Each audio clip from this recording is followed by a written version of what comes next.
Você já reparou como os momentos mais marcantes da nossa vida não são necessariamente os mais felizes? É estranho pensar nisso, mas é justamente quando tudo parece ruir, quando a dor aperta, quando perdemos alguém, quando somos confrontados com a culpa ou com a humilhação, que alguma coisa dentro de nós se transforma, algo se rompe e algo se revela. A pergunta é: por que o sofrimento que tanto evitamos parece ter esse poder quase místico de nos mostrar quem realmente somos? Hoje vamos entrar em um terreno desconfortável, mas necessário. Vamos falar sobre o sofrimento como caminho para a compreensão da natureza humana. E não qualquer sofrimento, mas aquele que rasga a alma, que desmascara ilusões e nos obriga a olhar para dentro. E para isso, vamos seguir os passos de um homem que conheceu a dor de perto, Fyodor Dostoiévski. Autor de romances como Crime e Castigo, Os Irmãos Karamazov e Memórias do Subsolo, Dostoiévski não foi apenas um gênio literário. Ele foi, sobretudo, um sobrevivente. Da pobreza, da prisão, da humilhação, da epilepsia, do vício em jogos e principalmente de si mesmo. Ele não escreveu sobre o sofrimento como um observador à distância. Ele viveu o abismo, e é por isso que seus livros falam tão fundo, porque não são teorias, são confissões existenciais disfarçadas de ficção. Mas a ideia aqui não é transformar o sofrimento em fetiche, tampouco fazer um elogio masoquista da dor. A proposta é mais incômoda: reconhecer que existe uma inteligência no sofrimento, que existe por trás da angústia um acesso privilegiado a verdades que na superficialidade dos dias comuns permanecem ocultas. E isso não é só uma tese literária. É uma intuição antiga presente no estoicismo, no cristianismo, no existencialismo e até na psicanálise.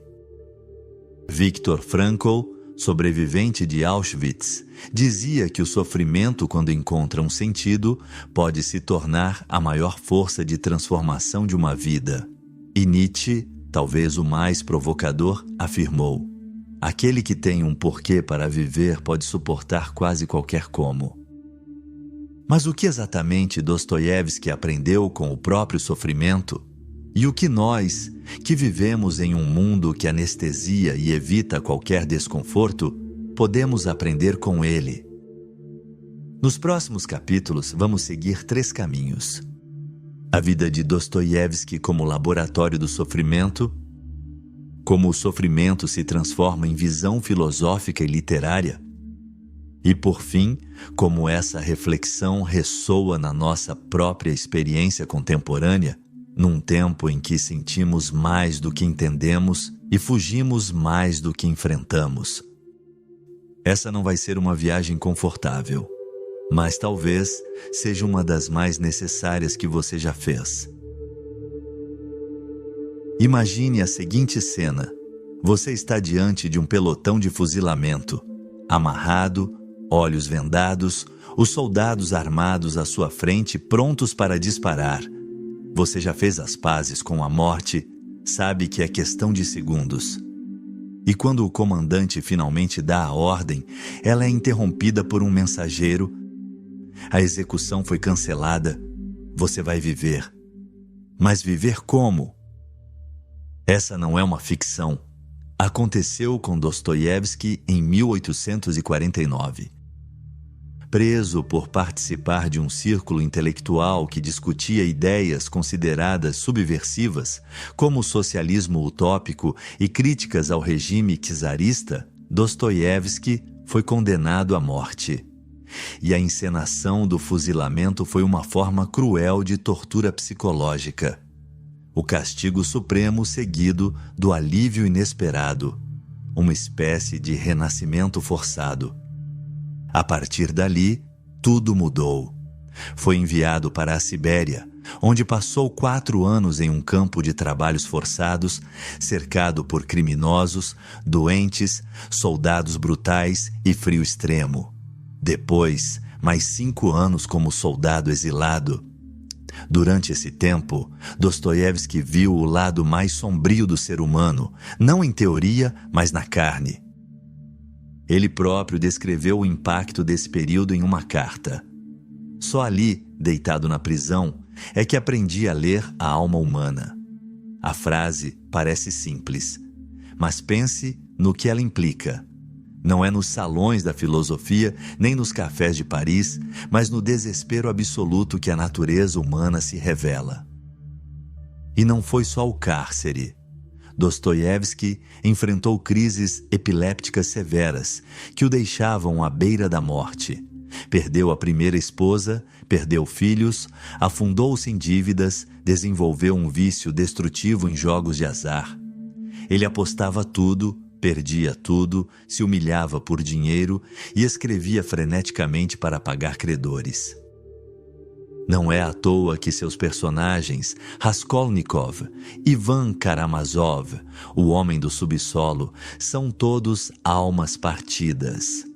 Seres que vivem no limite entre a razão e o delírio, entre a culpa e a arrogância, entre o desejo de redenção e a vontade de desaparecer. Mas o mais impressionante é como ele transformou essa dor em arte. Dostoiévski não se limitou a relatar sofrimentos. Ele os escavou até o fundo. Criou personagens que encarnam dilemas existenciais, morais, espirituais e que muitas vezes são reflexos de si mesmo. Em Raskolnikov, vemos o orgulho e a queda. Em Sônia, a fé que sobrevive à humilhação. Em Ivan, o ceticismo intelectual que se destrói diante da injustiça.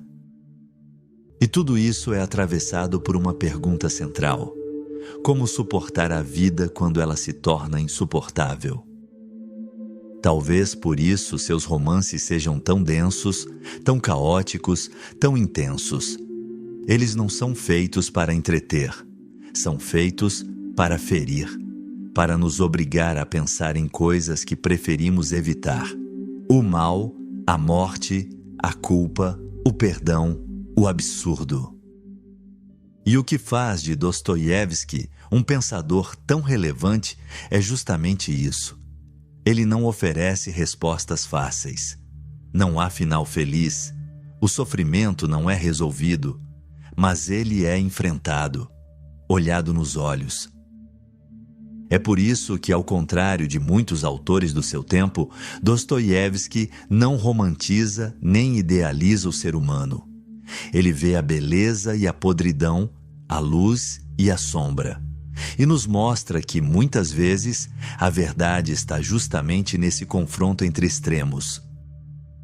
No fundo, ele nos diz algo muito simples e profundamente incômodo. Você só conhece a si mesmo de verdade quando passa pelo inferno. E a questão que fica é: será que estamos dispostos a fazer esse percurso? Ou vamos continuar fugindo, distraídos, anestesiados, numa vida cada vez mais confortável e cada vez mais vazia? Dostoiévski não foi só um romancista com talento para criar personagens intensos. Ele foi um filósofo disfarçado de escritor, ou talvez o contrário. Um escritor que, por ter vivido o indizível, foi forçado a filosofar. Mas atenção, não estamos falando de uma filosofia abstrata, de gabinete. Estamos falando de uma filosofia que nasce da dor, uma ontologia do sofrimento, uma tentativa desesperada de entender a alma humana quando todas as respostas racionais falham. É nesse ponto que Dostoiévski se torna um caso raro na história do pensamento. Ele não separa razão e emoção, ética e existência, fé e desespero. Tudo em seus livros está misturado, como na vida real. E é justamente o sofrimento que serve de fio condutor. Veja, por exemplo, Crime e Castigo. Raskolnikov acredita que pode cometer um assassinato justificado, matar uma velha agiota, indigna de viver, para com isso realizar um bem maior. É a tese do homem extraordinário acima da moral comum. Mas logo depois do crime, o que ele encontra? Culpa, febre, alucinação, uma degradação que não é só física, mas espiritual. Por quê? Porque o sofrimento revela o que a teoria esconde. Porque a alma não obedece à lógica. É como se Dostoiévski nos dissesse: você pode justificar qualquer coisa racionalmente, mas o corpo e o espírito não mentem. O sofrimento aparece como um juiz invisível, uma força que impõe limites onde o intelecto se acha livre. E aí está um ponto essencial. Para Dostoiévski, o sofrimento não é só consequência dos erros humanos. Ele é revelação da nossa condição. Ele mostra que somos seres divididos, capazes de amar e odiar, crer e blasfemar, desejar o bem e praticar o mal. É no sofrimento que essa ambiguidade vem à tona. É no sofrimento que a máscara cai. Em Os Irmãos Karamazov, esse tema se aprofunda. Ivan Karamazov, o irmão cético, faz uma acusação impiedosa contra Deus. Como é possível justificar um mundo onde crianças são torturadas? Seu argumento é irrespondível, e Dostoiévski sabia disso. Mas não o refuta com lógica. Responde com outro personagem, Alyosha, o irmão que encarna a compaixão silenciosa, o amor que não discute, mas abraça. Mais uma vez, Dostoiévski não resolve o dilema. Ele o expõe, porque ele entende que a verdade humana não está nas respostas, mas no modo como cada um vive o conflito. É também nesse livro que surge uma das frases mais citadas e mais perturbadoras de sua obra. Se Deus não existe, tudo é permitido. Mas será mesmo? Para Dostoiévski, o problema não é a ausência de Deus. É o que o ser humano se torna quando acha que está sozinho no universo, livre de todo juízo, livre de todo sentido. Nesse ponto, ele antecipa o existencialismo do século XX. Sartre, Camus, Simone de Beauvoir, todos eles reconheceram a influência de Dostoiévski. Mas enquanto Sartre enxerga a liberdade como condenação e Camus vê o absurdo como um convite à revolta, Dostoiévski ainda aposta, mesmo que em desespero, na possibilidade de redenção. Sim, o mundo é cruel. Sim, o mal existe, mas o sofrimento, se aceito com lucidez e compaixão, pode transformar o ser humano, pode humanizá-lo. É uma ideia paradoxal, quase intolerável em tempos como os nossos, onde tudo é feito para evitar o incômodo. Mas Dostoiévski insiste. Quem não sofreu profundamente não conhece o ser humano, nem a si mesmo. O sofrimento em sua obra é como uma lente que nos obriga a ver o que normalmente fingimos não ver. Nossa vaidade, nossa inveja, nossa pequenez, mas também nossa capacidade de perdão, de fé, de transcendência. Ele não nos convida a buscar o sofrimento, mas nos alerta. Se ele vier, e ele sempre vem, que ao menos não seja em vão. E então, quando a dor bater à sua porta, você vai tentar se anestesiar, ou vai perguntar a si mesmo: o que isso tem a me mostrar? Hoje, vivemos num mundo que faz de tudo para que você não sinta dor. Não é exagero. É uma cultura da anestesia, do conforto permanente, da distração infinita. E qualquer desconforto é tratado como um erro de sistema. Mas o que acontece com uma sociedade que foge sistematicamente do sofrimento? Ela desaprende a lidar com a realidade. Pense. Estamos cercados de promessas de felicidade instantânea, vídeos curtos, likes, remédios, gurus do bem-estar, slogans publicitários dizendo que você merece ser feliz. E claro, ninguém quer sofrer por sofrer. Mas será que essa busca obsessiva por conforto não está nos deixando mais frágeis, mais vazios, mais desconectados? É aqui que a visão de Dostoiévski se torna atualíssima e quase profética. Ele escreveu num tempo de revoluções, conflitos religiosos, crises existenciais.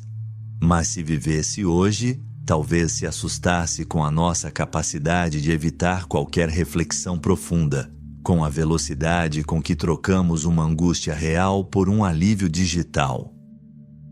Não temos mais tempo para sofrer e, paradoxalmente, estamos mais ansiosos, mais deprimidos, mais perdidos. Por quê? Porque transformamos o sofrimento em tabu, em algo vergonhoso, em falha pessoal. A dor virou um erro que precisa ser corrigido rapidamente e não mais um fenômeno humano que precisa ser entendido. E isso gera um paradoxo cruel.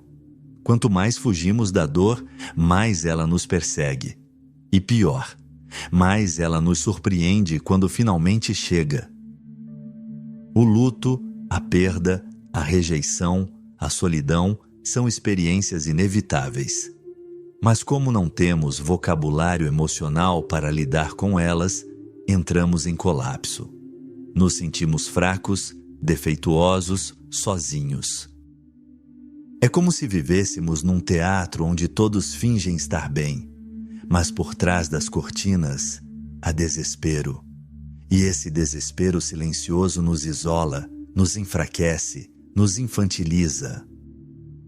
Dostoiévski, com toda a sua brutalidade, faz o movimento oposto.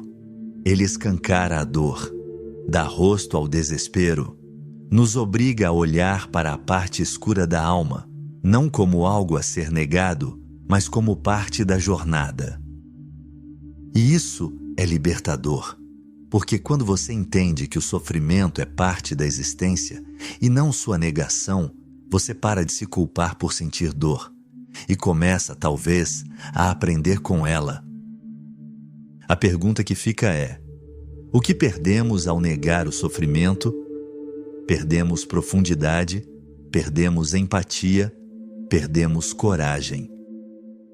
Quantas vezes você já sentiu que precisava apenas sofrer em paz, mas foi interrompido por um conselho apressado, uma fórmula de autoajuda, vamos mudar de assunto? Estamos tão preocupados em parecer fortes que esquecemos que a verdadeira força está em atravessar o sofrimento com consciência e não em fugir dele. E se aceitássemos isso?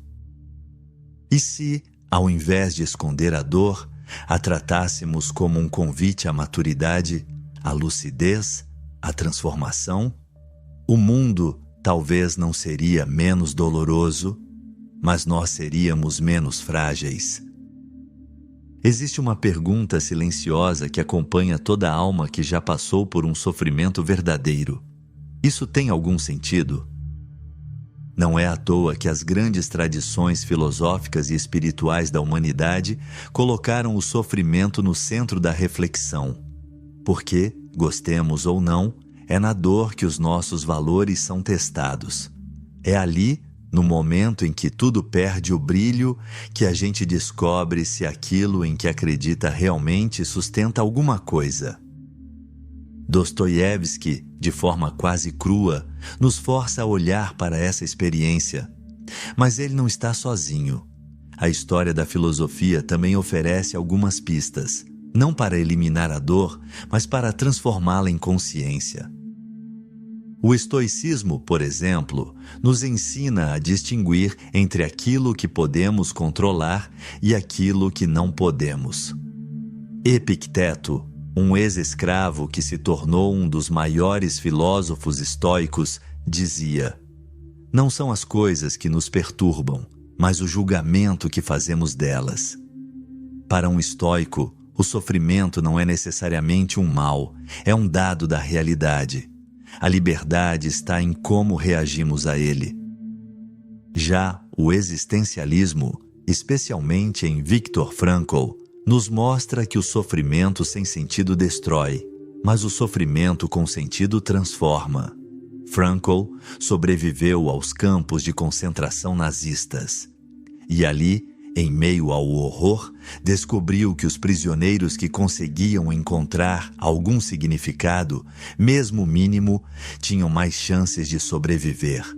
Ele escreveu: "Tudo pode ser tirado de um homem exceto uma coisa. A última das liberdades humanas, escolher sua atitude diante das circunstâncias." E aqui a gente volta a Dostoiévski. Porque ele nunca nos promete alívio, mas ele insinua, às vezes de maneira trágica, outras quase mística, que a travessia do sofrimento pode nos devolver uma forma de liberdade interior que nenhuma felicidade artificial seria capaz de oferecer. Pense em Sônia, em Crime e Castigo. Uma jovem prostituta, humilhada, pobre, mas que lê o Evangelho para Raskolnikov e oferece com sua presença silenciosa uma compaixão que ele jamais conheceu. Ela não tenta convencê-lo, não o julga, não dá lições. Ela apenas carrega o próprio sofrimento com dignidade e, por isso mesmo, transforma o outro. Esse é o paradoxo. O sofrimento que aceita sua condição pode se tornar uma ponte para o outro, uma forma de empatia radical, um chão comum onde todos nós, em algum momento, pisamos. E aqui talvez esteja uma das lições mais preciosas e mais esquecidas da filosofia do sofrimento. A verdade sobre nós não está no sucesso, na performance, na imagem. Está no que fazemos com a dor. Mas tudo isso depende de uma escolha difícil, silenciosa, invisível aos olhos do mundo, mas que define quem você se torna. Dostoiévski, depois de quase ser executado, escreveu: "A vida é um dom, a vida é felicidade, cada minuto pode ser uma eternidade de felicidade. E isso vindo de alguém que viu o inferno. Isso não é otimismo barato, é lucidez conquistada com sangue." Talvez o sofrimento seja, no fim, uma espécie de iniciação, não uma punição, mas um teste, um chamado para sair da superficialidade e entrar no núcleo mais verdadeiro da existência. E você? O que tem feito com seu sofrimento? No fim das contas, o que nos ensina Dostoiévski e o que a própria vida confirma cedo ou tarde é que o sofrimento não é um erro a ser corrigido. É uma parte inevitável da condição humana. E mais que isso, é um espelho. Um espelho que não mostra só o que queremos ver, mas aquilo que evitamos. Nossas contradições, fraquezas, a vaidade disfarçada de virtude, a arrogância que chamamos de autonomia, a fragilidade do nosso suposto autocontrole. Quando você sofre, não sobra muito espaço para máscaras. E é justamente aí que algo verdadeiro pode nascer. A dor, se atravessada com honestidade, destrói as ilusões, mas também pode revelar a essência. Talvez por isso Dostoiévski tenha dito certa vez que a beleza salvará o mundo. Não a beleza superficial, mas a beleza que nasce do fundo da alma ferida. A beleza de um gesto compassivo, de uma fé que resiste à desesperança, de um ser humano que se torna mais humano porque conheceu o próprio abismo. E o mais importante, essa travessia não é só individual. Porque quem já sofreu de verdade e se tornou mais lúcido, e não mais cínico, carrega dentro de si uma sabedoria que pode iluminar os outros. É por isso que precisamos parar de fugir da dor como se ela fosse um vírus a ser erradicado, e começar a vê-la como um território a ser explorado com coragem, com atenção, com profundidade. Claro, ninguém deseja sofrer, e ninguém deve romantizar a dor, mas negar o sofrimento é negar a si mesmo, é recusar a chance de se conhecer mais fundo, de amar com mais consciência, de viver com mais verdade. Você pode seguir vivendo como todos, evitando, distraindo, postando sorrisos enquanto sangra por dentro. Ou pode parar, olhar para a própria ferida e perguntar: o que ela tem a me ensinar? Talvez você descubra que ali onde mais doeu, há uma chave. Uma chave para entender não só quem você é, mas quem você pode ser. No fim, o sofrimento pode não ser uma maldição, pode ser um caminho. Um caminho difícil, solitário, incômodo, mas talvez o único que leva àquilo que, no fundo, todos buscamos: um sentido.